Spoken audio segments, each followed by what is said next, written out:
Au mariage de ma sœur, mon père m'a frappé avec un support à gâteau en métal après que j'ai refusé de faire don de ma maison de 450 000.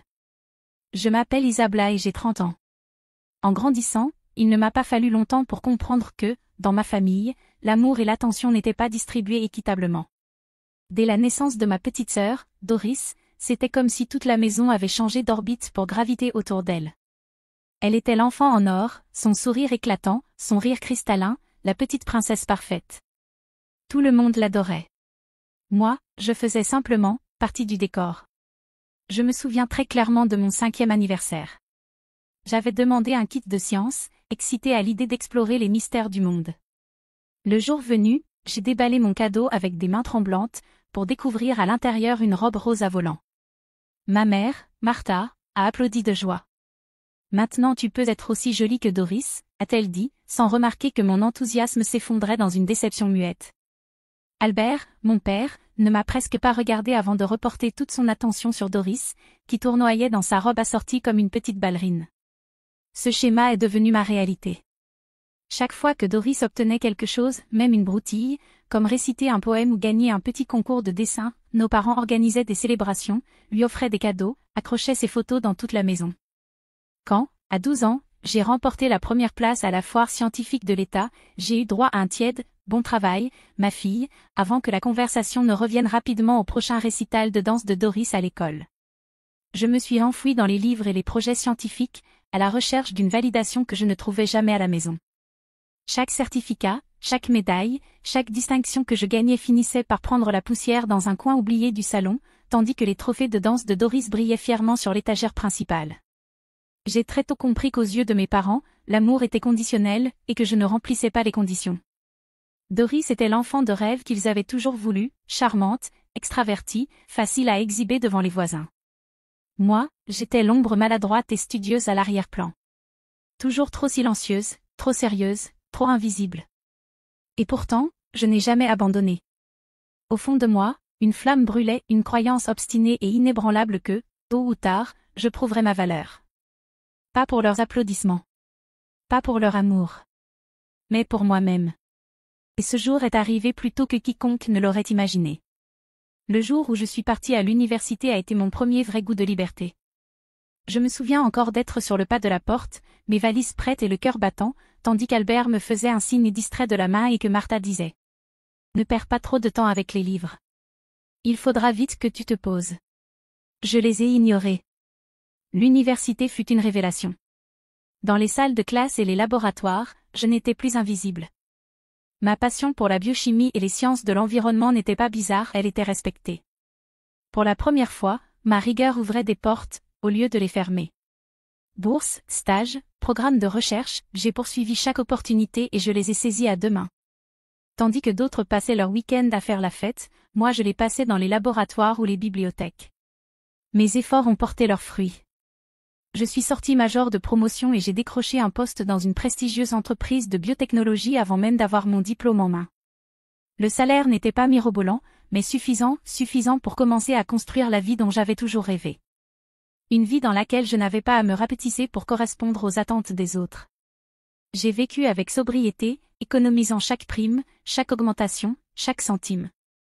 Pas de vêtements de marque, pas de voiture hors de prix, pas de vacances luxueuses. J'avais un objectif en tête, l'indépendance. Une maison à moi. À 29 ans, après des années de sacrifice et de discipline, j'y suis enfin parvenue. J'ai acheté une jolie maison de 2 chambres pour 450 000 reais, dans un quartier calme et charmant.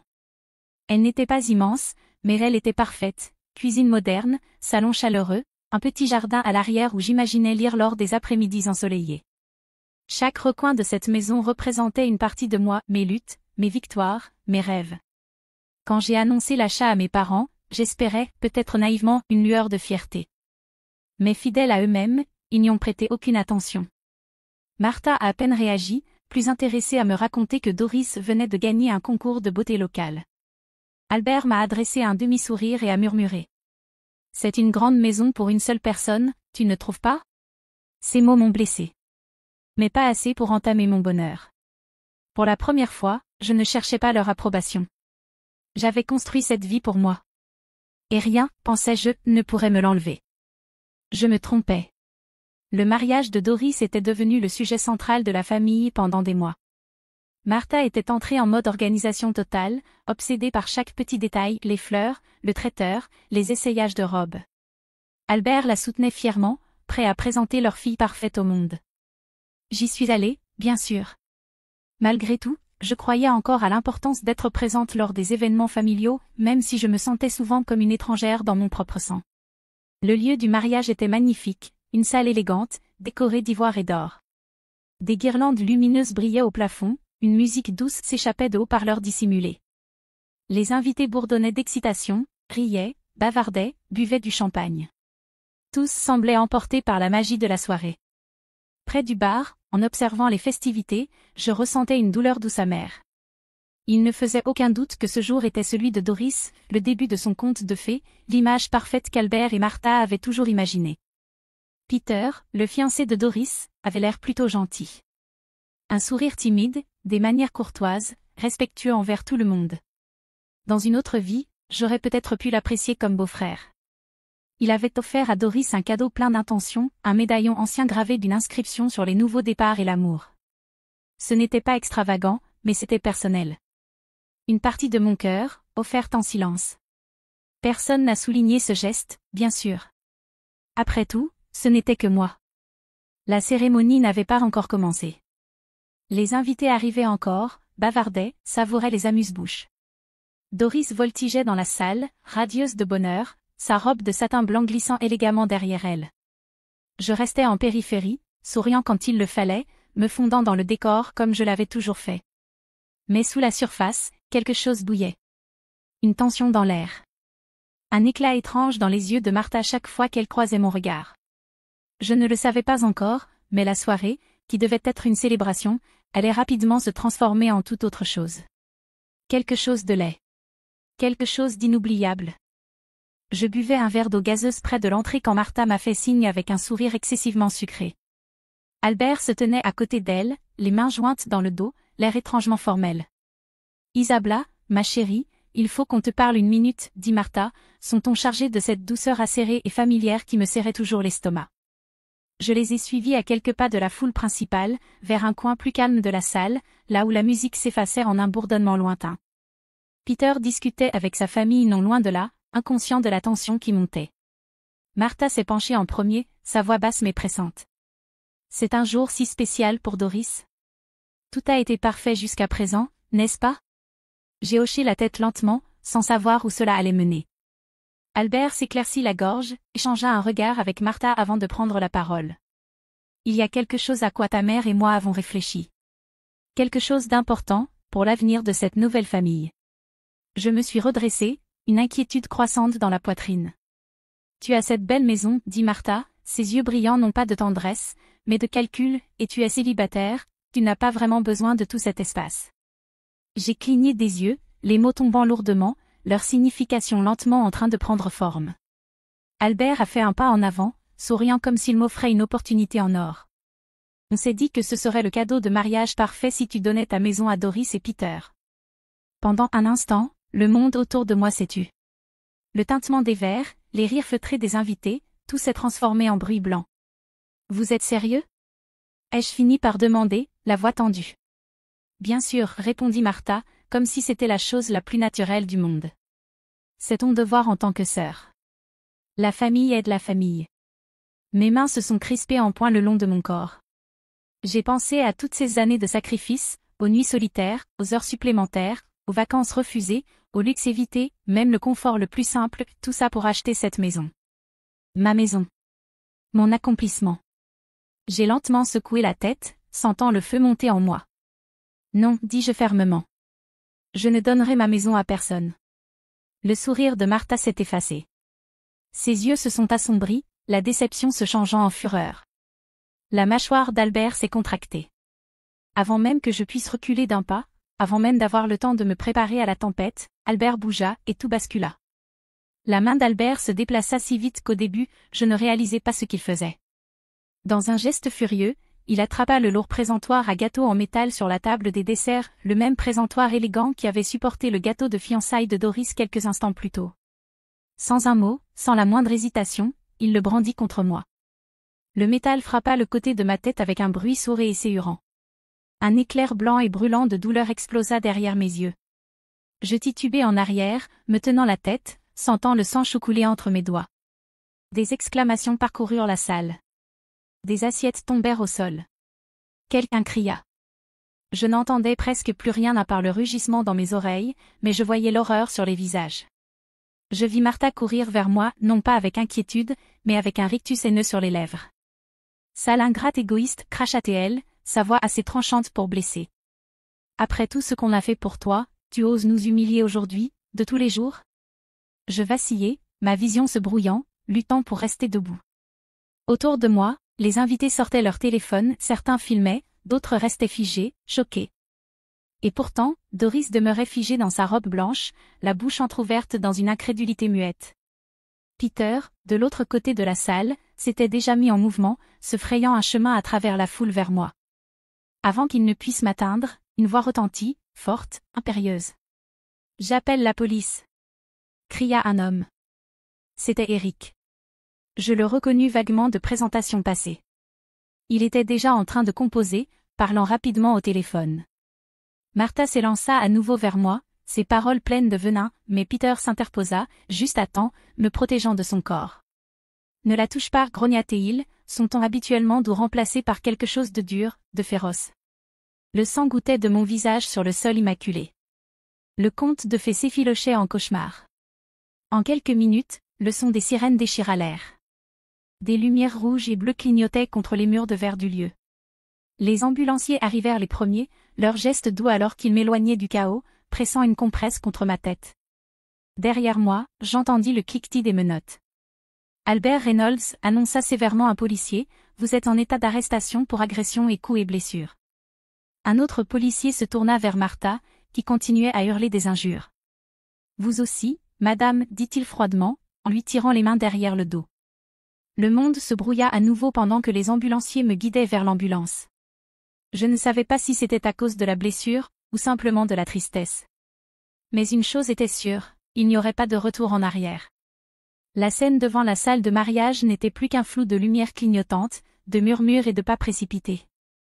Tandis que les ambulanciers m'allongeaient sur une civière, je pouvais entendre des bribes de conversation autour de moi.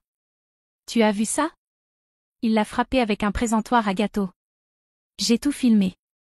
Tout est sur vidéo. Incroyable.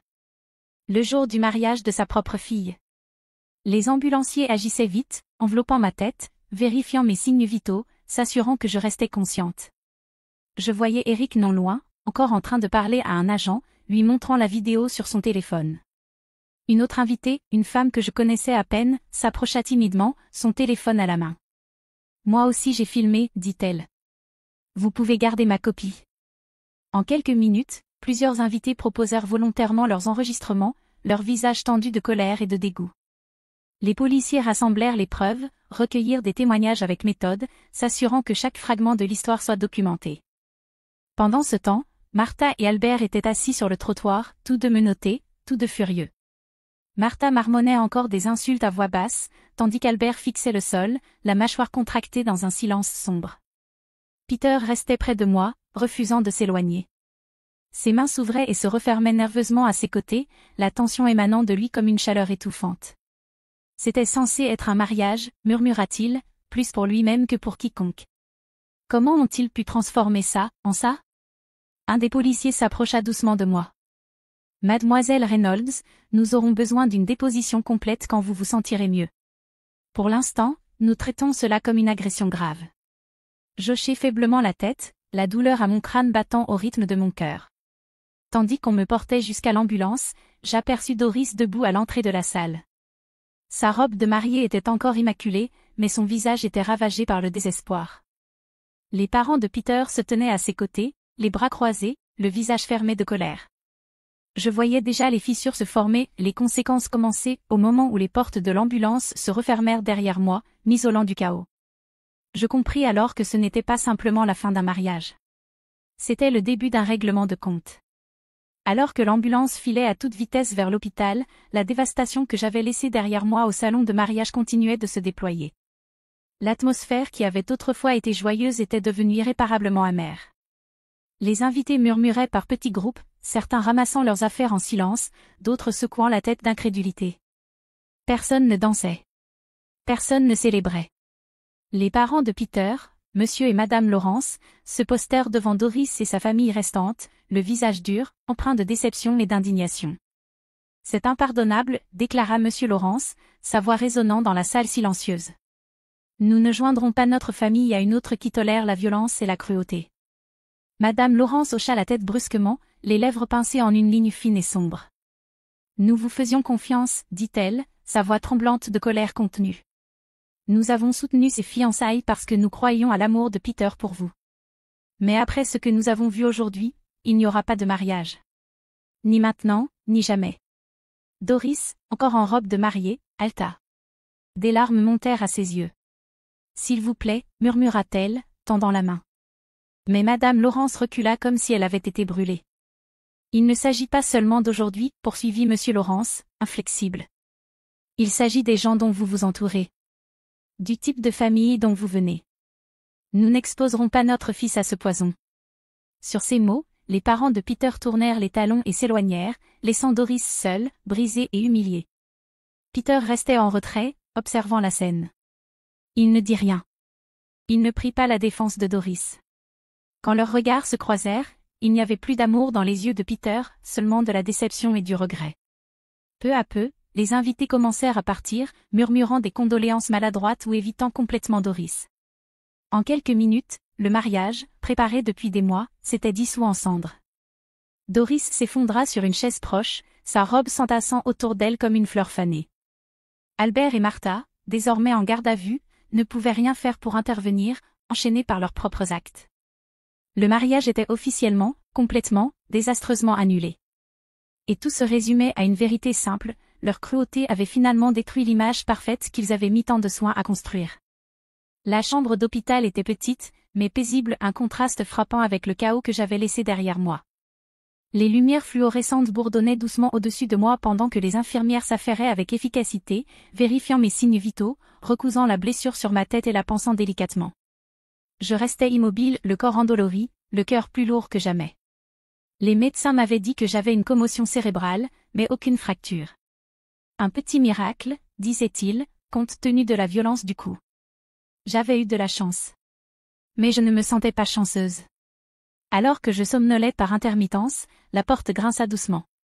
Peter entra, le visage tendu d'inquiétude. Il portait un petit bouquet de marguerites fraîches, simples, sincères. « Salut, dit-il doucement en s'approchant de mon lit. Je réussis un léger sourire. Tu n'étais pas obligé de venir. Je voulais, répondit-il fermement. Je devais venir. Il tira une chaise et s'assit près de moi, les mains jointes avec force. Pendant un long moment, aucun de nous ne parla. Le poids de tout ce qui s'était passé flottait entre nous. Je suis désolé pour ce qu'ils t'ont fait, finit-il par dire, sa voix brisée. Tu ne méritais rien de tout cela. Rien. Des larmes me montèrent aux yeux, mais je les repoussai en clignant des paupières. Je ne voulais plus pleurer. Pas pour eux. Peter prit une profonde inspiration. Je connais un bon avocat. Il s'appelle Scott, c'est un ami proche. Si tu es prête, je pense que tu devrais porter plainte. Pas seulement pour aujourd'hui, mais pour tout ce qu'ils t'ont fait subir toute ta vie. Je restai un instant silencieuse. Engager une action en justice contre mes propres parents? L'idée se tordait douloureusement en moi. Mais je revis alors le visage furieux de Martha. Le coup brutal d'Albert avec le support à gâteau. Les années passées à être traitées comme si je n'étais jamais suffisante. Et quelque chose en moi se durcit. Je veux le faire, dis-je, d'une voix plus ferme que je ne me sentais. Je dois le faire. Peter eut un léger sourire, fier. Bien. Tu mérites justice, Isabella. Tu mérites mieux. Il serra doucement ma main, m'offrant un soutien silencieux. Pour la première fois depuis longtemps, je ne me sentais plus seule. À la fin de cette semaine, une fois que les médecins m'avaient autorisé à sortir, Peter resta à mes côtés alors que je quittais l'hôpital. Ensemble, nous allâmes directement au cabinet de Scott, prêts à faire le premier pas vers la reconquête de ma vie. Le bureau de Scott était chaleureux et accueillant, rempli d'étagères en bois foncé garnies de livres de droit et de diplômes encadrés. Pourtant, malgré la décoration rassurante, mes mains tremblaient légèrement en signant le document. Ce ne sera pas facile, me prévint Scott en me glissant doucement les papiers. Mais avec les preuves que nous avons, les vidéos, les témoignages, vous avez un dossier très solide. Peter était assis à côté de moi, sa présence constante et rassurante. Je regardais le lourd dossier posé sur la table. À l'intérieur, il y avait des déclarations sous serment d'invités du mariage, des rapports médicaux détaillant la commotion cérébrale et la blessure à la tête, et, plus important encore, plusieurs vidéos claires de l'agression. Chaque instant brutal capturé avec une réalité froide et incontestable. Je suis prête, dis-je, la voix calme mais ferme. Je veux le faire. Scott hocha la tête avec approbation. Nous portons plainte pour coups et blessures, abus émotionnels et tentatives de coercition sur des biens. Leur comportement passé renforcera votre dossier. Nous demanderons une responsabilité pénale ainsi qu'un dédommagement civil. Entendre cela formulé si formellement me noua l'estomac, mais raviva aussi quelque chose au fond de moi, la détermination. En quelques jours, l'affaire fut lancée. Les dates d'audience furent fixées, les convocations envoyées, les témoins préparés. Lorsque le procès débuta, la salle du tribunal était pleine. Des amis, de la famille élargie, même des journalistes, attirés par le scandale d'une fille accusant ses propres parents. Albert et Martha étaient assis raides à la table des accusés, le visage pâle et tendu par la colère. Je montai à la barre et racontai mon histoire, la négligence durant l'enfance, le favoritisme, les années d'abus émotionnels, et enfin, l'agression violente pendant la cérémonie de mariage de Doris. Scott présenta les vidéos au jury. Les images montraient tout, Albert attrapant le support métallique à gâteau, le coup brutal, ma chute, le sang, les cris de Martha, les invités courant pour appeler la police. Chaque seconde était incontestable. Les témoins confirmèrent ce que montraient les vidéos. Eric et plusieurs autres témoins parlèrent sans hésiter, décrivant non seulement l'agression, mais aussi le favoritisme et la cruauté observés au fil des années. L'avocat d'Albert tenta de plaider un moment d'égarement, des tensions accumulées, un malentendu. Mais les preuves étaient trop accablantes. La vérité, trop limpide. Le jury ne délibéra pas longtemps. La salle resta silencieuse quand le jury revint, leur visage grave et résolu. Je m'assis à la table de la plaignante, le cœur battant à tout rompre. Peter s'approcha, serrant doucement ma main, un message muet, « Quoi qu'il arrive, tu n'es pas seul. » Le porte-parole du jury se leva, s'éclaircit la gorge. Nous, le jury, déclarons les accusés Albert Reynolds et Martha Reynolds coupables de tous les chefs d'accusation. Les mots résonnèrent dans la salle d'audience, tranchant la tension comme une lame. Les épaules d'Albert s'affaissèrent. Martha poussa un cri étranglé, agrippant le rebord de la table pour ne pas chanceler. Pour la première fois, il ne pouvait pas parler pour échapper aux conséquences. Il ne pouvait plus tisser de mensonges. Il ne pouvait plus manipuler la compassion. La justice se réalisait ici même, maintenant. Peter m'attendait juste à l'extérieur des lourdes portes en bois. Il était grand, impeccablement vêtu d'un costume bleu marine, un sourire rempli d'espoir flottant sur ses lèvres. Sans dire un mot, il s'approcha de moi et écarta doucement une mèche de cheveux de mon visage. « Tu l'as fait, » dit-il, une fierté éclatante dans les yeux. « Tu t'es défendu. Tu as changé ta vie. » Je n'aurais jamais pu le faire seul, murmurai-je, la gorge nouée par l'émotion. Peter secoua lentement la tête. « Tu as toujours été forte, Isabella. Il te fallait juste quelqu'un pour croire en toi. Comme moi, je crois en toi. » Il inspira profondément, le monde semblant se suspendre autour de nous. Les invités et les journalistes bougeaient à l'arrière-plan, mais à cet instant, il n'y avait que Peter et moi. Il sortit une petite boîte de velours de sa poche. Mon souffle se coupa. « Je sais que ce n'est pas exactement un moment de conte de fées, » dit Peter, la voix lourde de sincérité, « mais la vie n'est pas parfaite. Elle est réelle. Et je préférerais construire quelque chose de vrai avec toi plutôt que courir après une illusion. » Il ouvrit la boîte pour révéler une bague de fiançailles délicate et simple. Discrète. Belle. Exactement le genre de chose que j'aurais choisi pour moi-même. Il mit un genou à terre, la même, sur les marches du tribunal. « Isabella Reynolds, dit-il, veux-tu m'épouser ?» Les larmes embuèrent ma vision tandis qu'un flot d'émotions me traversait, joie, soulagement, espoir, amour. La douleur du passé ne s'était pas envolée. Mais elle ne me contrôlait plus. Je lui avais survécu. Je m'en étais relevée. Et à présent, on m'offrait un avenir que je n'aurais jamais cru possible. Oui, murmurai-je. Puis, plus fort. Oui. Le petit groupe autour de nous éclata en acclamations et en applaudissements. Peter glissa la bague à mon doigt, et je le serrai contre moi dans une étreinte chaleureuse, riant à travers mes larmes. Quelques mois plus tard, nous avons célébré un mariage simple, mais magnifique. Entouré de personnes qui se souciaient vraiment de nous. Sans grande démonstration. Sans attente toxique. Juste de l'amour, de l'honnêteté et de l'espoir. Après le mariage, Peter et moi avons emménagé dans ma maison. Notre maison. La même maison de 450 000 $ pour laquelle je m'étais embattue. Chaque mur, chaque pièce, chaque recoin de cette maison représentait un témoignage de résilience, de courage et de nouveau départ. Et pour la première fois de ma vie, je ne faisais pas que survivre. Je vivais. Vraiment, profondément et joyeusement. Merci infiniment d'avoir suivi cette histoire jusqu'au bout. Si vous l'avez aimé et souhaitez découvrir d'autres parcours puissants et émouvants, pensez à liker la vidéo, laissez un commentaire pour partager vos impressions, et abonnez-vous à la chaîne pour ne pas manquer les prochaines histoires inspirantes chaque semaine. Votre soutien compte énormément et il nous aide à créer encore plus de contenu porteur d'espoir pour vous.